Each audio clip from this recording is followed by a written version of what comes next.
curtain to give you a little bit of privacy. Before we get started, can I just confirm your first and last name and date of birth? Okay, I'm going to check that with your wristband. And then do you have any allergies? Alright, I'm going to check that with your wristband as well. That is all done. Okay, I also have Lexi in here with me. She's another student nurse. She's just going to be helping me with a couple of the things I'm doing just for safety.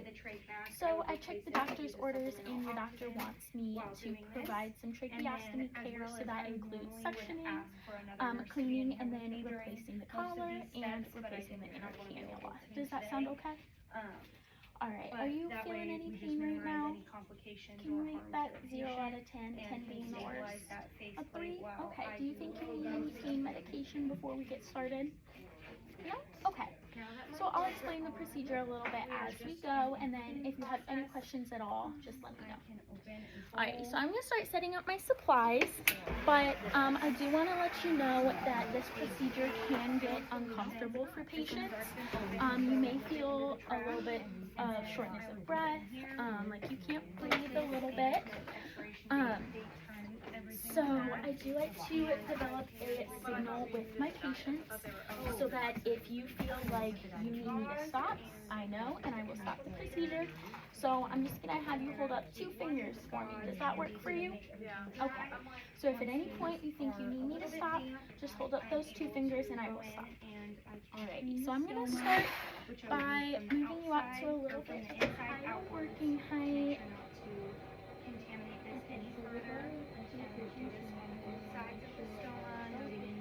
And then I'm going to sit my patient up to a semi-Fowler's position. If my patient were unconscious, I would want them in a lateral position facing me. And then I'm going to grab me some gloves, and I'm going to grab Lexi some gloves. Alright, I don't need my gloves quite yet. Stabilize with one hand. Open this up just a little bit. Alright. And then I am going to place this towel over you. And this is just to catch anything so that if any sort of leakage happens, it's going to go on the towel and not on you. And then I'm going to lower this side. Make it a little easier for me. Alright.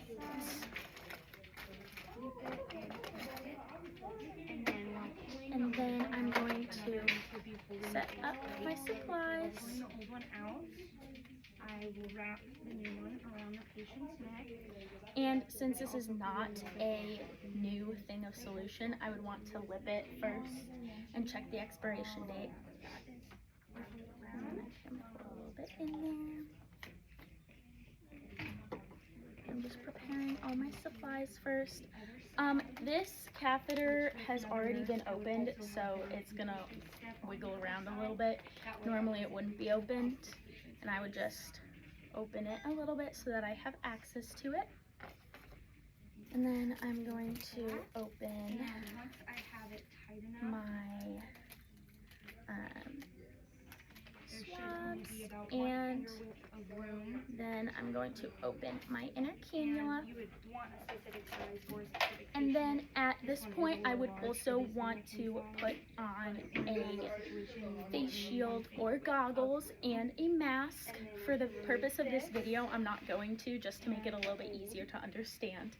But in a real patient situation, I would want to do that.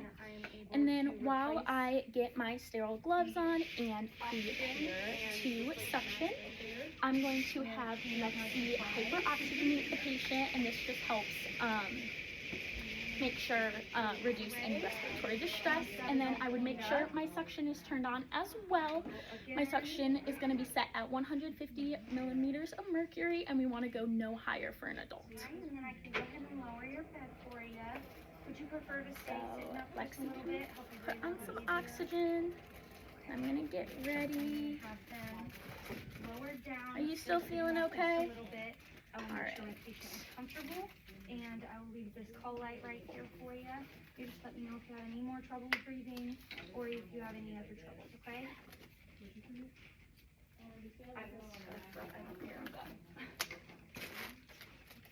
Alrighty. And then I can grab grab the catheter with my dominant hand and the suction with my non-dominant hand. My non-dominant hand is now no longer going to be sterile. Then I'm going to remove the catheter and wrap it. And then I'm just going to test the suction, make sure it's working, and it is. Alrighty, so now I'm going to insert that suction. It's going to be a little bit uncomfortable. Do you remember our sign? Alright, I'll try to make it quick. I'm going to insert it to a predetermined amount. Where do you put it? And then on the way out, I will provide the suction and twist. Oh, another desk? Alrighty. And then at this point, I would determine if my patient needed more suctioning or not. If my patient did need more suctioning, I would encourage them to cough and deep breathe between, and then I would also want to hyperoxygenate them between as well. And then I would wait 30 seconds to 1 minute between. My patient does not need any more suctioning, so I can be done. At this point, I would want to assess her respiratory system, see how that's doing, see if she's having any trouble breathing. Are you still doing okay? Alrighty. So now I am done with my section. So I'm going to remove that, and I'm just going to set that to the side. I'm going to keep this hand sterile. And at this point, I want to remove the old inner cannula. So Lexi, can you help support the faceplate since I'm only going to have one hand for this? I'm going to squeeze it. Oh, yeah. And remove it.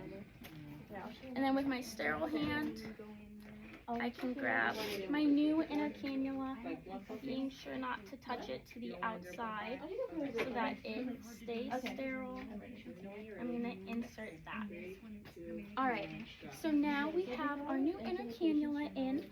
So I no longer need sterile gloves, so now these are considered clean.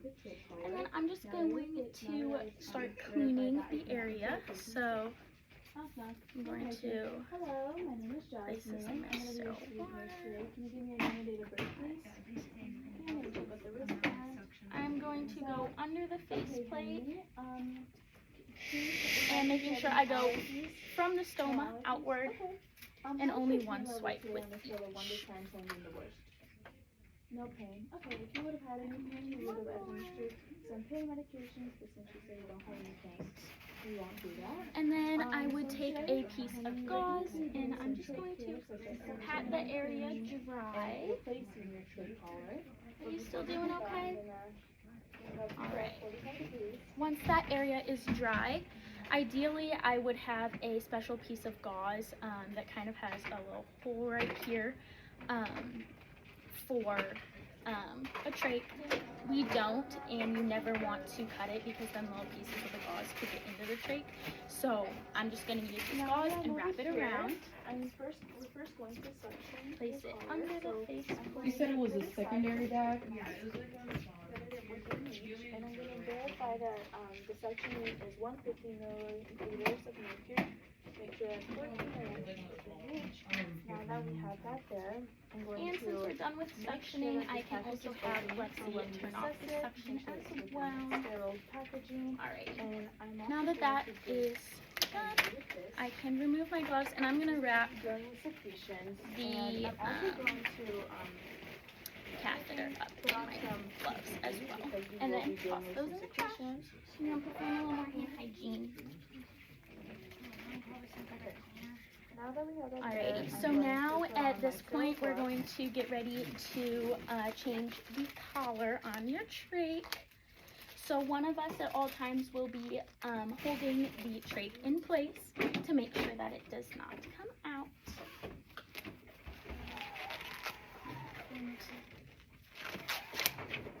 So I'm going to grab our new trach collar and then I will hold it in place while Lexi So takes now I can it off of her side and then she'll have my insert dominant hand the new touching trach the collar. dominant the suction thing. And now I'm just gonna clip this on with my non-dominant hand.